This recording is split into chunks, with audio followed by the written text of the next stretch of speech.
Thanks, Senator Hassan. Senator Hawley. Thank you very much, Mr. Chairman. Thanks for convening this hearing. Thanks to each of the witnesses for being here. Mr. Salehpour, let me just start with you.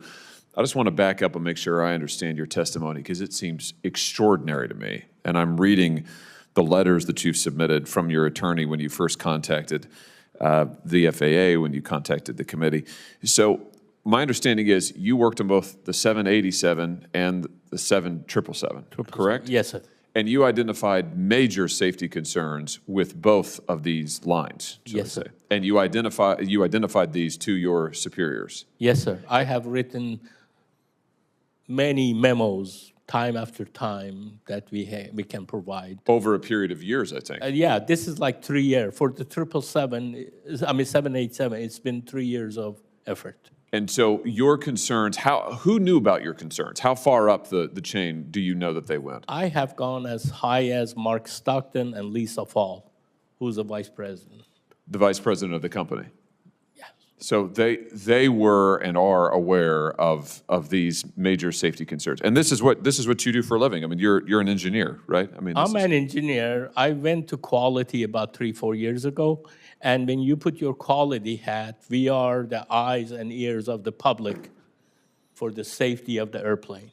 That's how I feel about our job. And so I have, when I see concerning information or concerning, let's say, production issues, then it is our responsibility to make sure that, if we are causing the airplane to have increased risk factors, our job is to eliminate those risk factors. Are these planes safe? Right now, I would not. It's like an earthquake. The big earthquake is coming, but when that hits the building that, let's say if you're talking of a building, have to be prepared to accommodate that type of a, let's say, shakeup. It has to be built properly. Right now, from what I've seen, the airplanes are not being built per spec and per requirement. So your testimony is the 787 line and the 777 line are you think are not. Well, they are doing stuff that increases the risk factors. Okay, when you increase the risk factors, it's not just one. You are doing stress concentrations.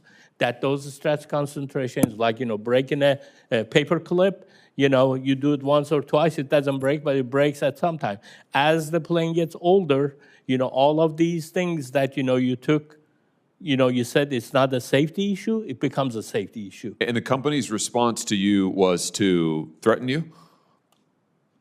Threaten you, sideline you, transfer you. You raised concerns about the 787, and so they transferred you to the 7777, right? Well, yes. Initially, they just cut me off of all the meetings. Ah. They took my name out, and then so I was just doing nothing. I wasn't informed of what. Then they transferred me, and they do it pretty stealthy.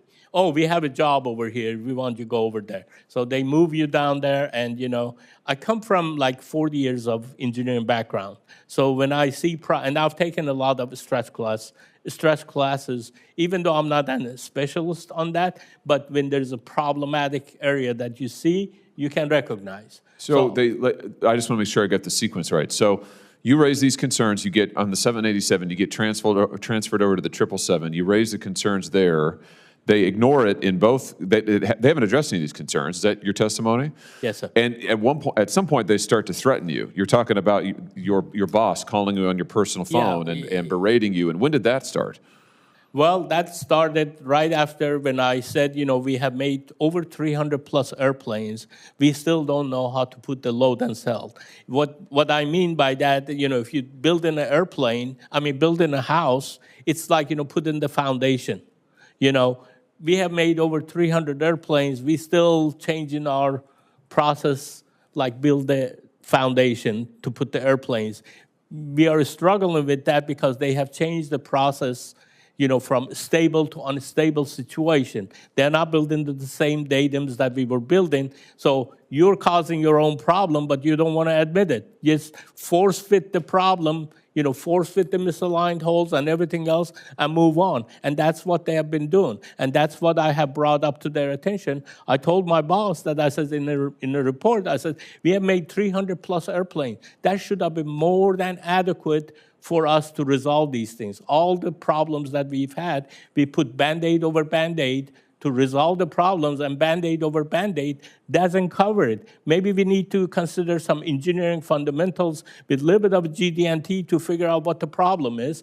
And right after that, he came back to my desk, and he like I said, he made the threat, and then after that, he says, are you in or are you out? Meaning what? Are you in and are you out with Boeing? I mean, are you going to be a good citizen and keep your mouth shut? Was that the implication? That's how I can interpret that. He would walk by me and he said, you better, then he said, I want you to write it in writing. Tell me, are you in or are you out? Put it in writing whether or not you were going to... I'm in or out, and what that means, are you going to just shut up? Right. That's all. That would be in. If you wanted to be in, you needed to be quiet. You needed to stop this. Don't say anything more. Certainly don't tell the public. That's how I interpreted it. But he told me to write it in writing, and I'm trying to write it. And there was 10 emails, just because I haven't received your email on this. Send it to me, and this and that. So then he's pressuring you. I mean, then he's pressuring you, and then his manipulation even got further than that. I'm trying to take a class on my own time that I have to flex the time. He wouldn't let me do that. Oh. I have a doctor's appointment. He cancels my doctor appointment at the same day. I mean, different manipulating different things to retaliate, to make your life miserable. And then, I started talking to go somewhere else. You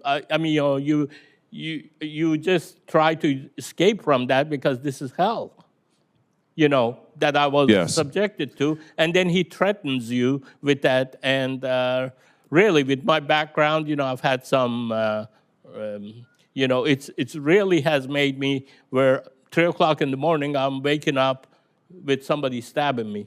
I'm still receiving psychological help to just get back on normal. Well, it is unbelievable to me that in the midst of this safety crisis at this corporation, that what they're doing is threatening their own engineers, whose job it is to help identify potential safety concerns. And rather than saying, you know what, you've got a point, we need to maybe do something about this, they're telling you to hide it, they're reassigning you, they're threatening you, they're trying to shut you up.